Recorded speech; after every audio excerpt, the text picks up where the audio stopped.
Pain is not the enemy. It's the sculptor of depth. It chisels away illusions, refines what matters, and reveals what was hidden beneath the surface. We don't choose its arrival, but we choose what it shapes in us. And when we allow it to work, pain doesn't just wound, it carves.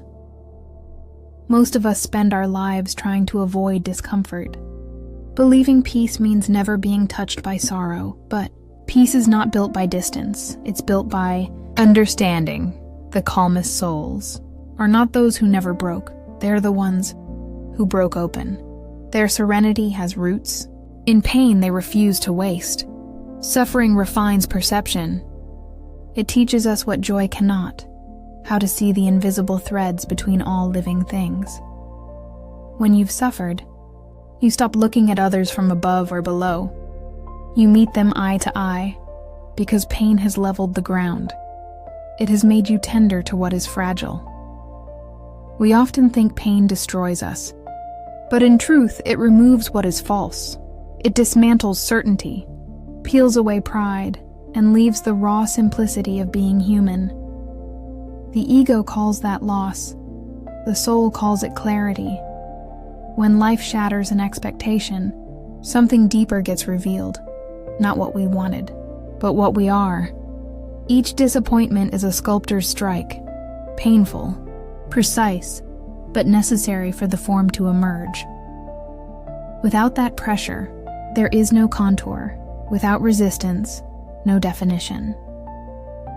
The art of suffering lies in cooperation. We can resist the sculptor's hand, or we can trust that something beautiful is being shaped. Surrender does not mean resignation. It means allowing transformation. It's the moment we stop asking, "Why me?" and start asking, "What is this trying to teach me?"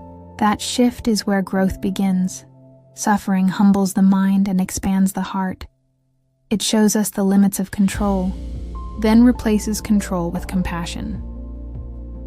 You can't truly understand another's pain until your own has broken the walls of judgment. That's why the deepest empathy is born not from comfort, but from experience.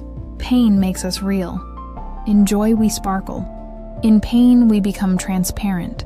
The masks fall off. The language simplifies. We speak directly from essence. Even silence feels honest then, not as retreat, but as reverence for what cannot yet be spoken. The Japanese call it kintsugi, the art of repairing what is broken with gold. The crack remains visible, but it becomes the most beautiful part. Suffering does the same within us. It fills the fractures of experience with the gold of awareness. We don't return to who we were. We become something rarer, a person who glows where they once bled. Pain doesn't only happen to us, it happens for us.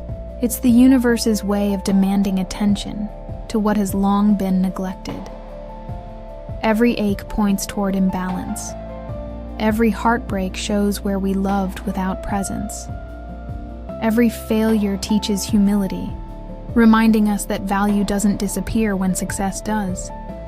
Through pain, life invites us to participate consciously again.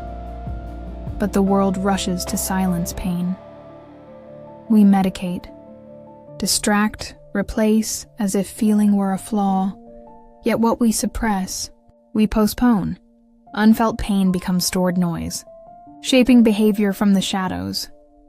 Only when faced, acknowledged, and breathed through, does it complete its work and release us. Suffering carves space for compassion.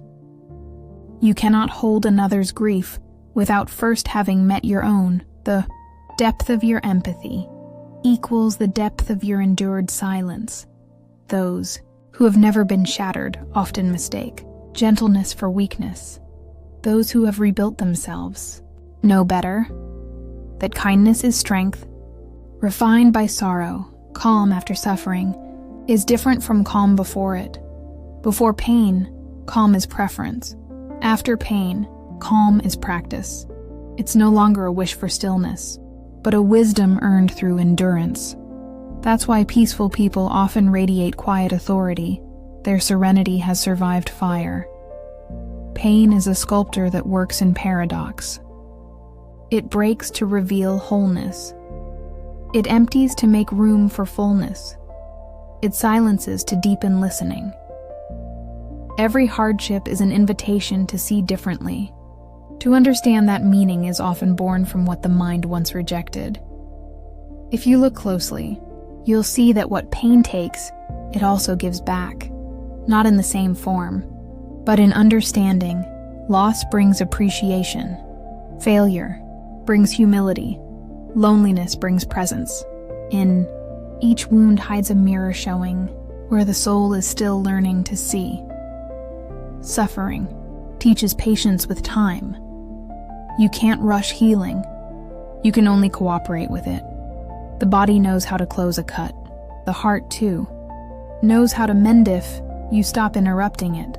Each day of gentle attention is another brushstroke of renewal. Pain shapes not only individuals, but civilizations.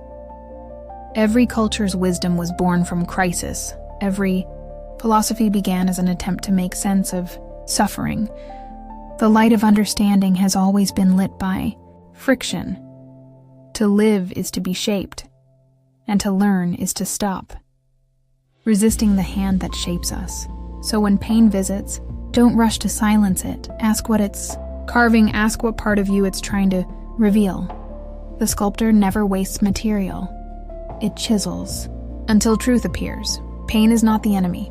It's the sculptor of depth.